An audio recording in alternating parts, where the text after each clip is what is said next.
Elle est considérée comme l'une des épreuves sportives les plus difficiles au monde. La 33e édition du Marathon des Sables débutera demain au beau milieu du Sahara marocain.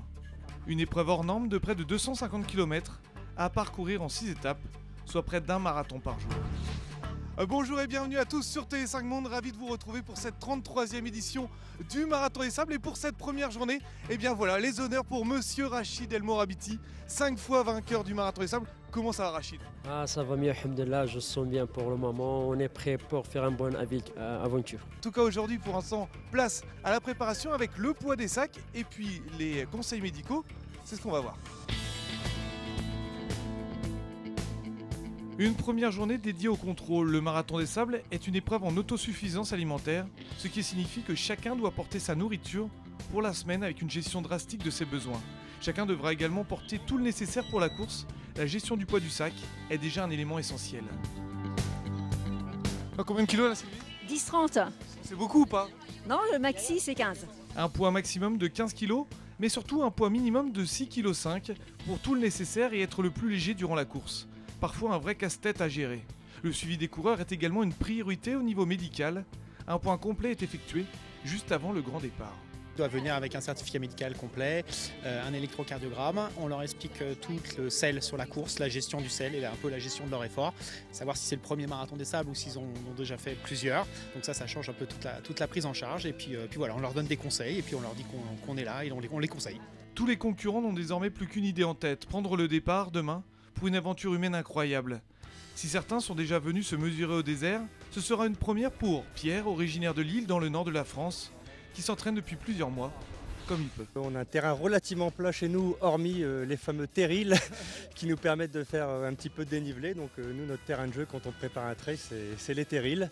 Donc j'ai fait ce que j'ai pu là-dessus. Et puis pour ce qui est du sable, un petit peu sur la côte belge avec quelques trails d'entraînement dans les dunes belges sur la côte. De nombreux entraînements avant le grand jour également pour la famille Solermi. Ils travaillent ensemble et habitent dans l'Aube en Champagne, avec forcément une motivation toute trouvée s'ils arrivent au bout. Vous avez prévu la bouteille dans le sac pour l'arrivée? Exactement, oui. Voilà. On n'a pas bu avant, mais là on a tous une bouteille dans nos valises. Champagne au bois. Du vrai champagne au bois. Et c'est ce qui nous motive, entre autres, parce qu'on court aussi pour une association qui s'appelle Les Dons Cécile. Comme pour cette famille, beaucoup courent également pour des associations ou des causes qui les touchent. Et Grégory Mouillin vient pour la 5e fois se frotter au désert marocain. Un vrai défi pour le jeune athlète bordelais, hémiplégique et victime régulièrement de crises d'épilepsie. Ça fait 6 mois que je me prépare, après voilà, mentalement et sportivement. En revanche, au Marathon des Sables, tout peut arriver. Donc Inch'Allah, comme dit les Marocains. Il sera une nouvelle fois soutenu par son père Patrick, son premier supporter, et espère cette fois finir la course. J'espère que cette année, on ira jusqu'au bout. On va gérer. Voilà. C'est pas toujours simple. Pas toujours simple. Non. Chacun a son caractère. Ouais, puis l'avantage, c'est que le Marathon des Sables est vraiment international. Il y a un espagnol. Hola. Hola, muy bien. Il y a même des japonistes. Moi, j'ai fait japonais 3e langue. Good. Marathon des Sables. First time. Voilà, première fois sur le Marathon des Sables. C'est magnifique, c'est ça aussi. 50 nationalités, c'est la beauté du Marathon des Sables. Toujours une épreuve en or. Une cinquantaine de nationalités, donc, dont l'un des favoris, le Péruvien Remigio.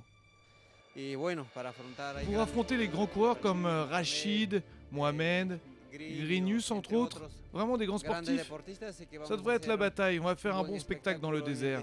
J'ai hâte de les affronter et je leur souhaite aussi une belle course. Je souhaite également une bonne course aux centaines de coureurs qui sont là pour la première fois et que tout le monde soit enchanté par ce décor magnifique. Une édition qui s'annonce en tout cas sous les meilleurs auspices à l'image du dynamisme de Patrick Bauer, créateur et directeur de l'épreuve il y a 33 ans.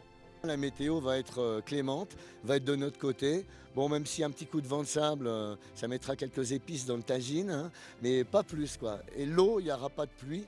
Donc ça, c'est ça qu'on a à craindre. Le principal, c'est ça, les grosses chaleurs. Mais on anticipe l'hydratation sur le parcours. On a un staff médical qui est super depuis 20 ans à nos côtés. Maintenant, qu'est-ce qui peut nous arriver? Une belle réussite, on a une belle étoile. On a la baraka, comme on dit, donc profitons-en.